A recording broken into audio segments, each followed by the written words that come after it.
Chapter 10. Thieves and Vandals. It was better to keep walking. Try to find somewhere they could shelter. The clock in the college had said 4:30, but the sky was darkening fast. Lights were glittering everywhere, splashes of yellow from the street lamps, car headlights, buses with windows ablaze and shops with neon signs replaced the dull greys of the day. They kept to the main road.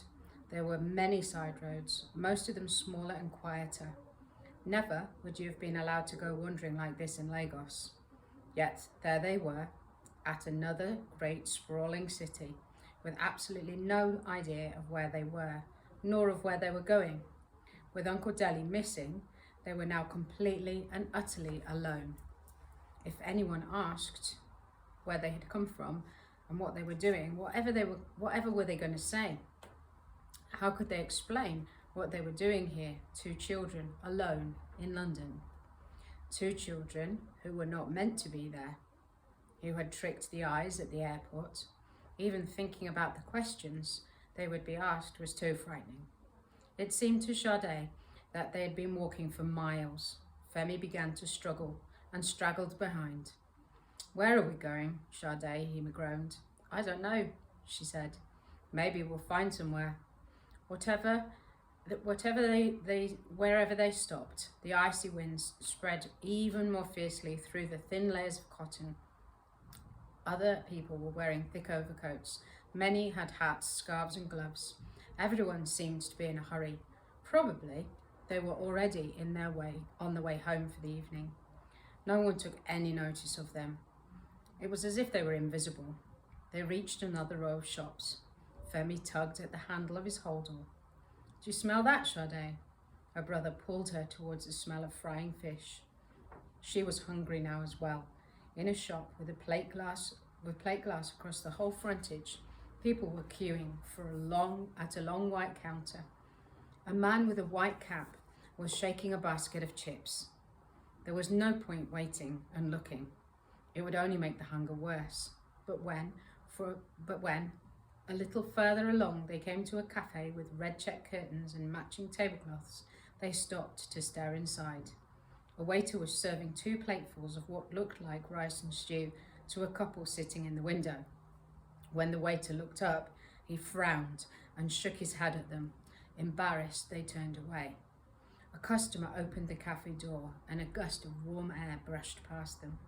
A second later, the warmth and scents had vanished. How could they manage with this, with no money, with no food?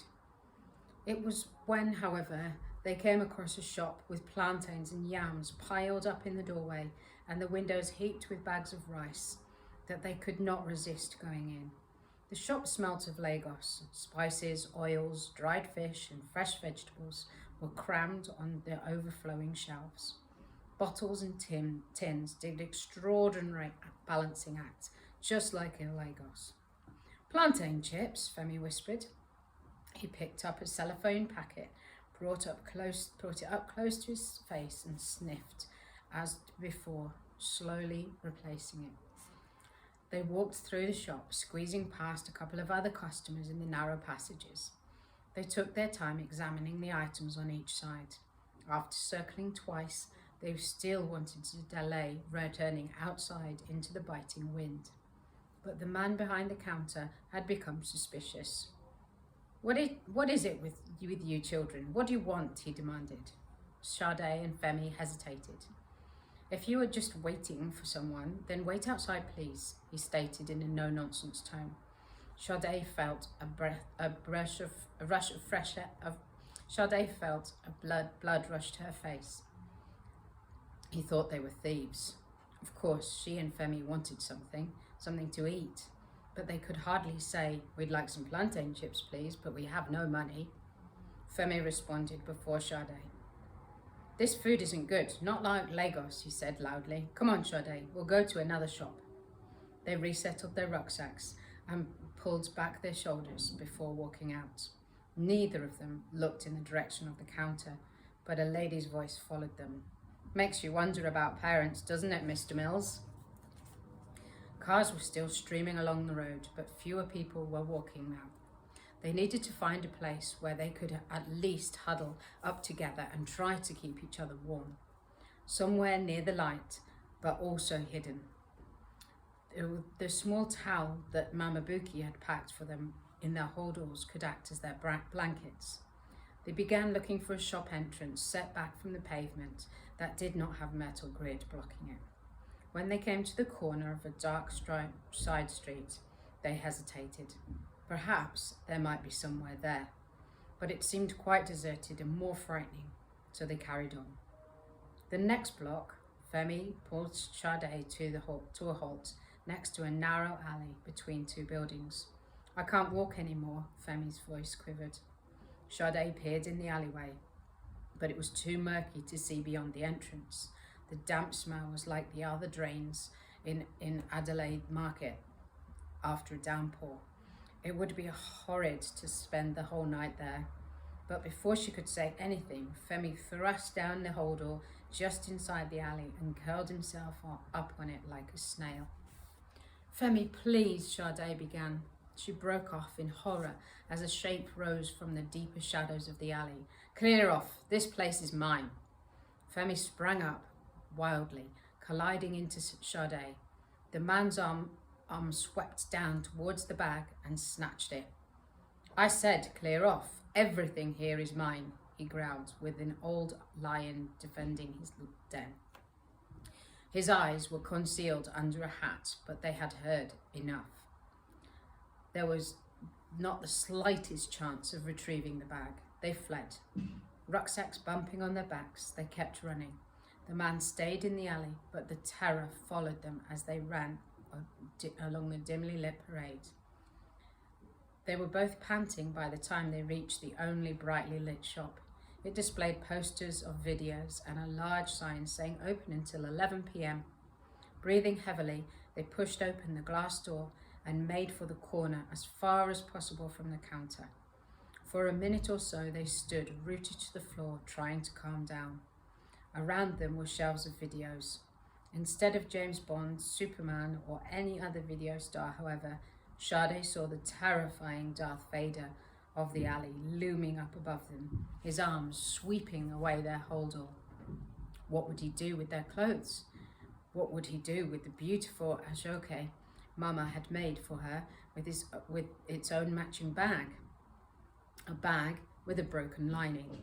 Mama's present had barely survived the customs officer's scissors, only to be seized by a stranger in the stinking alley.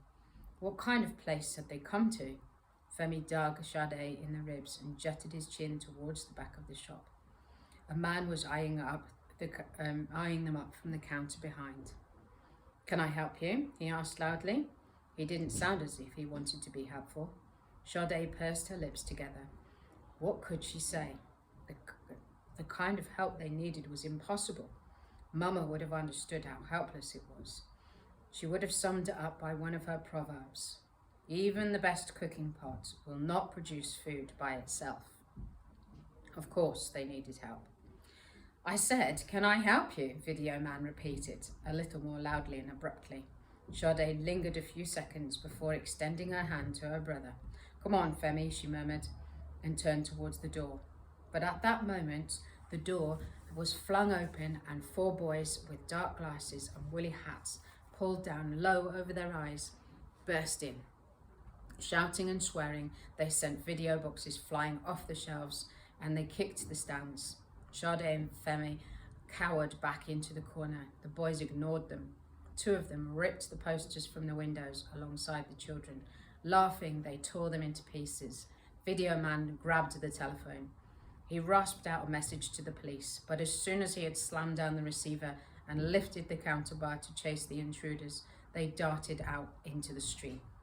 They'll teach you to mess with our mates, said one of them as they left and yelled back at Video Man.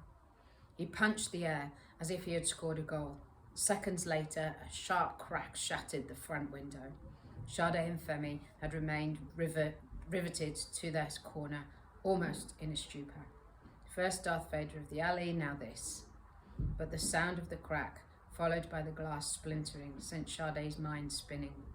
Grabbing Femi's hand, she bolted towards the door.